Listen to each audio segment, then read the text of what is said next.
আগামী নির্বাচনে 400 আসনের মধ্যে 300 আসন পাবে এনসিপি। একথা বলেছেন এনসিপির নেতা জনাব নাসিরউদ্দিন পাটোয়ারি। তার এই বক্তব্য গণমাধ্যমে আসার সাথে সাথে ভাইরাল, নিউজ নিয়ে তোলপাড়। কেউ বিশ্বাস করছেন না, কেউ বলছেন না এটা বাস্তববাদী কথা, সবাই ট্রল করছেন এবং কেউ বলছেন যে নাসিরউদ্দিন পাটোয়ারি অসুস্থ ছিলেন। তিনি অসুস্থ অবস্থায় গভীর রাতে হাতে ক্যানোলা পরে পার্টি অফিসে গিয়েছেন, সেখান থেকে আবার না ঘুমিয়ে নিবন্ধনের আবেদন করতে গিয়েছেন। তা এই শারীরিক অসুস্থতা থেকে তিনি উদ্ভট কথা বলছেন। আসলে কি তাই? নাসিরউদ্দিন পাটোয়ারি কি শারীরিক ভারসাম্যহীনতায় থেকে উদ্ভট কথা বলল, না বাস্তবে এটা সম্ভব, অথবা এটার তাৎপর্য কি? দর্শক, প্রথমে বলে নিই যে নাসিরউদ্দিন পাটোয়ারি, হাসনাত, সার্জিস, নাহিদ কারো কথাই আমি গুরুত্বহীন ভাবি না। তাদের প্রত্যেকটা কথার গভীর তাৎপর্য রয়েছে। আপাতত শুনলে মনে হতে পারে যে এটা পাগলাটে কথা, পাগলামি, কিন্তু না, অনেক হিসাব নিকাশ আছে। এমনকি মাহফুজ যেসব কথা বলছে আপাতত শুনে শুনে মনে হতে পারে যে এটা পাগলামি কথা, কিন্তু না, এর গভীরতা আছে। রাজনীতিতে এটা সম্ভব। নাসিরউদ্দিন পাটোয়ারির বক্তব্য গভীরভাবে ভাবনার বিষয়, জাস্ট ট্রল হেসে উড়িয়ে দেওয়ার বিষয় নয়। কিভাবে সম্ভব? যদিও এখন পর্যন্ত সংসদের আসন 300, কিন্তু সব মিলিয়ে সংরক্ষিত নারী আসন 120, সব মিলিয়ে 400 হবে আর কি। তো 400-র মধ্যে 300 পাবে এনসিপি। এটা অসম্ভব নয়, এটা সম্ভব। তাহলে কি এই প্রশ্ন আসে যে প্রফেসর ইউনূস কি শেষ পর্যন্ত এনসিপি কি ক্ষমতা দিয়ে যাবেন, তাদের কি ক্ষমতায় বসিয়ে যাবেন? কিভাবে সম্ভব? আমি আসছি সেদিকে। তার আগে বলি, যেমন 1991 সালে, 92 সালে কিছু লোকজন, এই শাহরিয়ার কবির, আসিফ নজরুল, জাহানারা ইমাম, এরকম 2-4 জন গুরুত্বহীন লোক, তখন কিন্তু আসিফ নজরুল গুরুত্বহীন লোক ছিলেন, এরা সোহরাওয়ার্দী উদ্যানে, রেসকোর্স ময়দানে এসে চিল্লাপাল্লা করতো নানান জায়গায় যে গোলাম আজমের ফাঁসি চাই, নিজামী, মুজাহিদের ফাঁসি চাই। তাদের প্রতীকী ফাঁসি দিত, তাদের ফাঁসি দিতে হবে। সেই 91-92 সালে জামাতের কেউ কল্পনাও করেনি যে তাদের ফাঁসি হবে, কিন্তু 2012 সালে এসে ঠিকই দেখা গেল যে তাদের ফাঁসির বন্দোবস্ত চলছে। 13 সালে এসে ফাঁসি হয়ে গেছে। অথচ এই ফাঁসির কথা বলেছিল 91-92 সালে। তার রাজনীতিতে এরকম কিছু বাস্তবতা আছে যেটা প্রথমে শুনলে মনে হয় পাগলাটে কথা, উদ্ভট কথা। যেমন 91 সালে যদি কেউ বলতো জামাতের শীর্ষ 11 জন নেতাকে আমরা হত্যা করব, ফাঁসি দেব, এটা মানুষ বলতো পাগল, মাথা খারাপ হয়েছে। এই নাসিরউদ্দিন পাটোয়ারিকে এখন যেরকম অসুস্থ বলছেন, এর চাইতে অসুস্থ বলতেন শাহরিয়ার কবিরদের। কিন্তু সেটা হয়েছে না। কত বছর পর হয়েছে? 25 বছর পর, 23 বছর পর হয়েছে। এরকম অনেক কিছু প্রথমে মনে হবে উদ্ভট, কিন্তু আসলে সেটা উদ্ভট নয়। তাই নাসিরউদ্দিন পাটোয়ারির এই বক্তব্য যে আগামী নির্বাচনে 400 আসনের মধ্যে 300 আসন পাবে এনসিপি, এটা উদ্ভট মনে হলো, এটা উদ্ভট নয়। কেন উদ্ভট নয় আমি আসছি সেদিকে। আমরা নাসিরউদ্দিন পাটোয়ারির বক্তব্যটা আগে দেখি। আপনারা জানেন যে এনসিপি নিবন্ধনের আবেদন করেছে শাপলা প্রতীক, জাতীয় প্রতীক নয়, জাস্ট জাতীয় প্রতীকের মধ্যে শাপলার সাথে তার অনেক কিছু আছে। শুধু শাপলা প্রতীক চেয়ে তারা নিবন্ধনে আবেদন করেছে এবং আরো 6টা প্রতীক আছে অপশনে, তবে শাপলা ফার্স্ট। এবং এটা একটা চমৎকার চয়েস, ডেফিনেটলি সুন্দর একটা প্রতীক। নতুন দল নিবন্ধনে নির্বাচন কমিশনের ইসির কাছে আবেদনের শেষ দিন ছিল আজ রোববার 22 জুন। নির্ধারিত সময়ের মধ্যেই নতুন রাজনৈতিক দল জাতীয় নাগরিক পার্টি তাদের আবেদন ফর্ম জমা দিয়েছে।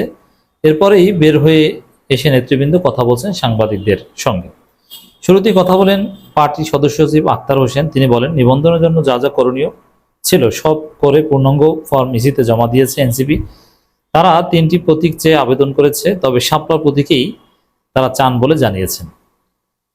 তো দর্শক, তারা নিবন্ধন পাবে, নিবন্ধন করার যোগ্য, এতে কোনো সন্দেহ নেই। নিবন্ধনের সব ক্রাইটেরিয়া তারা ফুলফিল করতে পারে। এখন হাসিনা আমলে যেটা হয়েছিল যে যোগ্যতা আছে, জানে, ভিজিবল যে না এরা নিবন্ধনের যোগ্য, কিন্তু ওই কিছু কাগজপত্রে বোলটুল দেখিয়ে বাদ দিয়ে দিত, আর কিংস পার্টি নিবন্ধন দিয়ে দিত। কিন্তু এবার সেটা করতে হবে, নির্বাচন কমিশনের সাহস হবে না 2 নম্বরই করতে। এনসিপিকে নিবন্ধন দিতে বাধ্য হবে, এটা আমরা নিশ্চিতভাবে বলতে পারি। এবার এনসিপি কিংস পার্টি অনেকটা, ফুললি না হলেও হাফ কিংস পার্টি, তাদের নিবন্ধন কে ঠেকায়? বাকি দুই প্রতীকের বিষয়ে জানান এনসিপির মুখ্য সমন্বয়ক নাসিরুদ্দিন পাটোয়ারি। তিনি জানান বাকি প্রতীক দুটি হলো কলম ও মোবাইল। এই দুইটাও চমৎকার। মোবাইল, স্মার্টফোন শব্দটা দিলে আরো ভালো হতো। বিভিন্ন মানুষের কাছে মতামত নেওয়া হয়েছে উল্লেখ করে তিনি বলেন বেশিরভাগই শাপলা প্রতীকের পক্ষে, তাই তাদের দলও সেটি চায়। যেমন সংস্কার কমিশন যে 400 আসন করার প্রস্তাব করেছে, তার মধ্যে 300 আসন এনসিপির ঘরে থাকবে। সব চ্যালেঞ্জ মারি এগিয়ে যাবে তাদের দল। যেমন সংসদীয় আসন একবারে যেখানে নির্বাচন হবে, এটাই যদি 400 হয় তার 300 পাবে। আর যদি সংরক্ষিত 100 মিলে 400 হয়, আর যদি 400 করে তাহলে সংরক্ষিত 100 মিলে 500 হওয়ার কথা। যাই হোক, 300 আসন, 400 আসন নির্বাচন হলে তার 300 পাবে বলে তারা দাবি করছে। কেন তাদের আবেদন দিতে দেরি হলো সে বিষয়ে কথা বলেন নাসিরুদ্দিন পাটোয়ারি। তিনি বলেন বিভিন্ন জায়গায় অফিস নিতে গিয়ে তারা প্রতিবন্ধকতার শিকার হয়েছেন। ছলচাতুরি করে অন্য দলগুলো তাদের কর্মীদের এনসিপির মধ্যে ঢুকিয়ে দিয়ে আবার পদত্যাগ করিয়েছে। যেমন কুমিল্লা যেটা ঘটিয়েছে, একজন লোক কথাবার্তা বলে এনসিপিতে এসেছে, পদ দেওয়ার পরে বলে যে না আমি বিএনপি, আমি জানি না। তো এইসব প্রতারণার কারণে দেরি হয়েছে। জাতীয় নির্বাচনে দেশের মানুষ শাপলা প্রতীকে ভোট দিয়ে জয় জয়কার করে দেবে বলে উল্লেখ করে বলেন আগামী সরকার গঠন করবে এনসিপি। দেখেন, প্রথম কথা হচ্ছে রাজনীতিতে রেটরিকের প্রয়োজন রয়েছে। রাজনীতিতে পাবলিক পারসেপশন, রিয়ালিটির চাইতে পারসেপশন বেশি ইম্পর্টেন্ট ভোটের রাজনীতিতে। সেই জায়গায় এনসিপি এটা বলবে নর্মালি যে আমরা ক্ষমতা আসবো, আমরা এই কটা সিট পাবো, আমরা আশাবাদী। এটা কথার কথাও বলতে পারে। যেমন বিএনপি তো বলে যে আমরা 2/3 মেজরিটি পাবো, অথচ বিএনপির ভোট নাই। ক্ষমতায় আসতে টানাটানে, অথচ তারা নাকি 300 আসনে 280টা পায়, 70টা পায়। তো এরকম রেটরিক অনেক কথা। যেমন জামাতেরও একজন বলেছে না যে আমরা 151 আসন নিয়ে সরকার গঠন করবো, যেটা একদম অবাস্তব একজন বিশ্লেষকের কাছে। রেটরিক হিসেবে অনেক কথা বলতে পারেন, তো নাসিরুদ্দিন পাটোয়ারি এই দিক থেকেও বলতে পারেন। আবার ইন রিয়ালিটিও এটা সম্ভব। কিভাবে সম্ভব?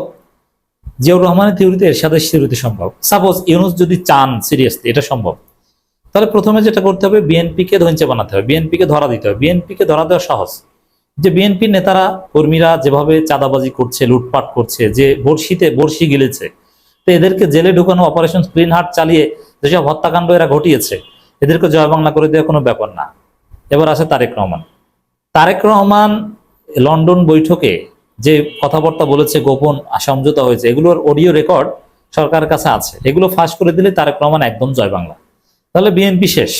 বিএনপিকে শেষ করে দেওয়া কোনো ব্যাপার না, একদম নৈতিক ভিত্তিরীতি সব ঘুরিয়ে দেওয়া যায়, বিএনপি কিচ্ছু বলতে পারবে না।